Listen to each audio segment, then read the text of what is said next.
Hi my dear students, today we are going to see certain topics in solar and wind energy system. Myself Krishnaveni from Agricultural Engineering Department.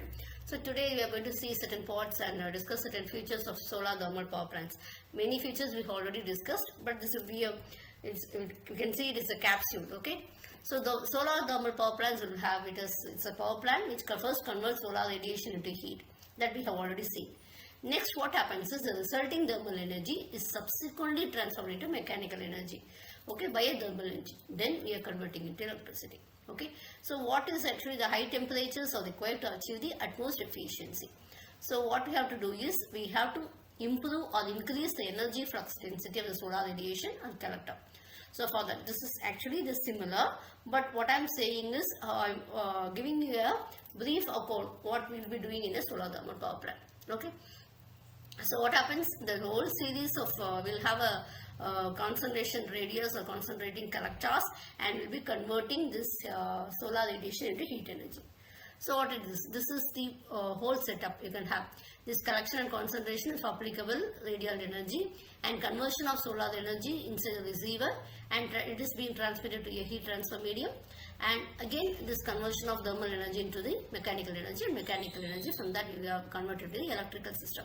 Okay, so we have thermal energy involved, radiation energy is being converted into thermal energy and mechanical energy, and then to electrical energy. So this three to four energy conversions are taking place. So process is actually we have a collector system that we have already seen, which increases the radiation flux density. There will be absorption of solar radiation, and this thermal energy will be transferred by the energy conversion unit into mechanical energy by the means of a thermal engine, okay. And the mechanical energy will be converted into an electrical energy by using a generator. This is actually a diagram for heliostat which is located in Spain. So what are the main principles actually? We will have a central receiver system in the tower, and we will have, see, in order to track our sun radiations, we have a mirrors tracking system that is called as heliostat. So the heliostats will be reflecting the direct solar radiation into the receiver. So to ensure the constant parameters and constant flow of the working medium also, we have a heat storage systems that has to be done, okay. So heliostats are actually the reflecting surfaces which will be provided with the two-axis tracking system. This is to ensure that the incident sunlight is being reflected towards a certain target point. It has to be reflected so that we get a concentrated solar radiation which has maximum heat flux density. Okay, it may be a curved surface on appropriate orientations. And to have a reflector surface, as I told already, the mirrors are mirror facets.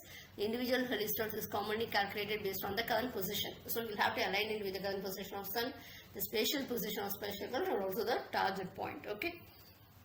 So the information will have to be updated for every second. So we'll have to have a proper monitoring systems for this to operate efficiently. Okay, the tower is also, height of tower is also very has to be taken care. Okay, higher towers are generally preferable. Okay, and so shading losses will be avoided if you have a higher tower. Okay, and you can have common towers will be of 80 to 100 meters, and concrete you can construct with concrete.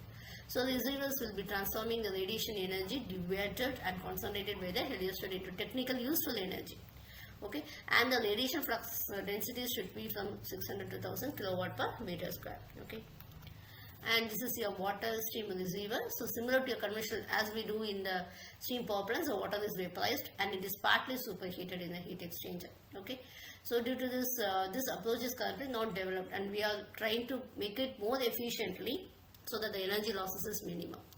Okay, so this is actually mainly based on conventional, that is currently achievable pressures and temperatures are operated in line with the current power plant technology. We are able to achieve 5 to 200 megawatt.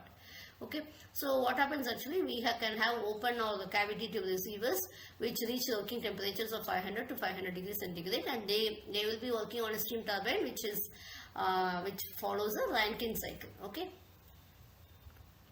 So solar thermal energy is, we know very well, is using a the solar radiation with comparatively low energy density. Okay, we require larger collector area since the because of this low energy density. Okay, so and it can be constructed at desert and areas where we don't have any other highly grown plants that is disturbing the operations, and also where the density is very high. Thank you.